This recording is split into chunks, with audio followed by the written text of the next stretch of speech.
Capitol Hill, thanks. To Indonesia now, where troops backed by tanks have taken over the capital city of Jakarta. The show of force prompted opposition leaders to call off a huge anti-government march on Wednesday. But elsewhere in the country, hundreds of thousands of Indonesians took to the streets, demanding that President Soeharto step down. It is now Thursday morning in Jakarta. Our Mike Chinoy is there with the latest. Mike? Hello, Judy. Well, the military presence on the streets has eased somewhat, but not the political crisis here. Indonesia is waiting for the next dramatic development after one of the most tense and eventful days in the history of the country. It was the day many feared would produce a bloodbath. The day the Indonesian military deployed tens of thousands of troops and threatened a Tiananmen Square-style crackdown if a planned protest march went ahead, forcing opposition leaders to call off their rally. But it ended with vast crowds demonstrating in other cities across Indonesia, and thousands of students still defiantly camped out at the country's parliament as pressure on President Soeharto to resign continued to grow. Reformation and hang down the Soeharto. The anti-Soeharto forces got a new boost when the Speaker of Parliament, the country's third highest official, warned Soeharto to step down by Friday or face impeachment proceedings in his own once rubber-stamped legislature. Despite the clampdown elsewhere in the city, the army made no effort to break up the occupation of Parliament. Indeed, soldiers and students worked closely together to keep the protest orderly, neither side looking for a fight, even exchanging high fives. What we're fighting for is based on peace. We don't want violence. We don't want to fight with the army. The military's behavior was significant because it suggests that while the armed forces are determined to prevent unrest, they will not stand in the way of an orderly transition. The problem now is finding an acceptable mechanism for Soeharto to step aside amid massive public skepticism over his pledges for reform. There is no timetable clearly spelled out. The reforms can take 3 months or it can take 2 years.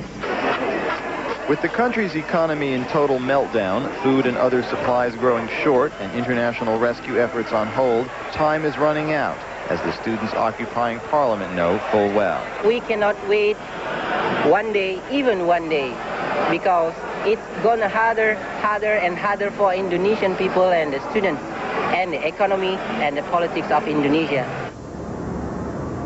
Protest leader RAIS told students he'd heard President Soeharto might announce his resignation as early as Thursday. Even if that's not true, the Indonesian leader needs to move swiftly to fulfill his pledges of reform, or, in the view of many analysts and diplomats here, risk an even greater social explosion. Judy? Mike, in your previous reports, you've reminded us of the importance in the Indonesian culture of saving face, so to speak. How will that affect Soeharto's decision, given this demand by the parliament leader that he step down by Friday? Well, it's a very, very tough issue. It's clear that in principle now, President Soeharto has agreed that he will step down. That does not seem to be in doubt anymore.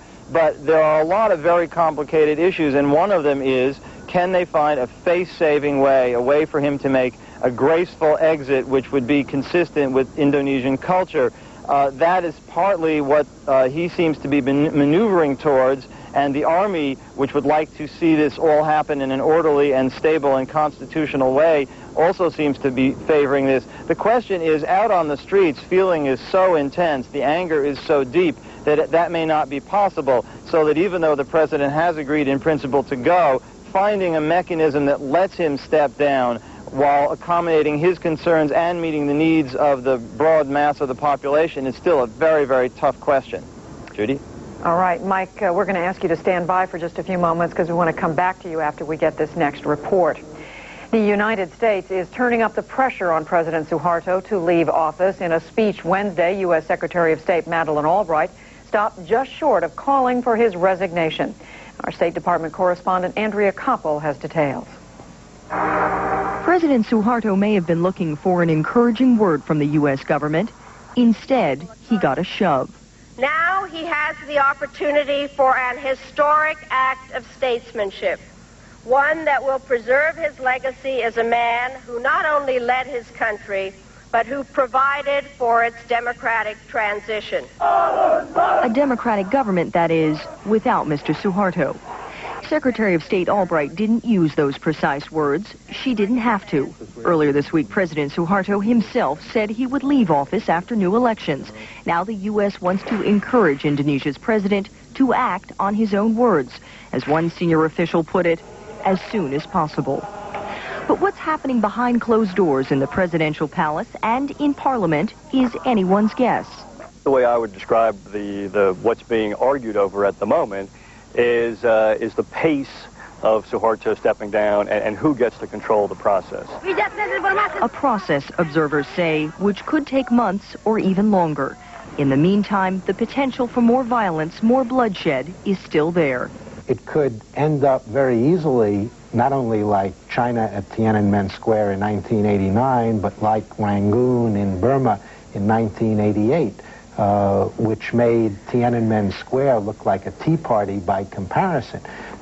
We have the potential here for a massive loss of life. Already, since riots exploded last week, hundreds of Indonesians have died.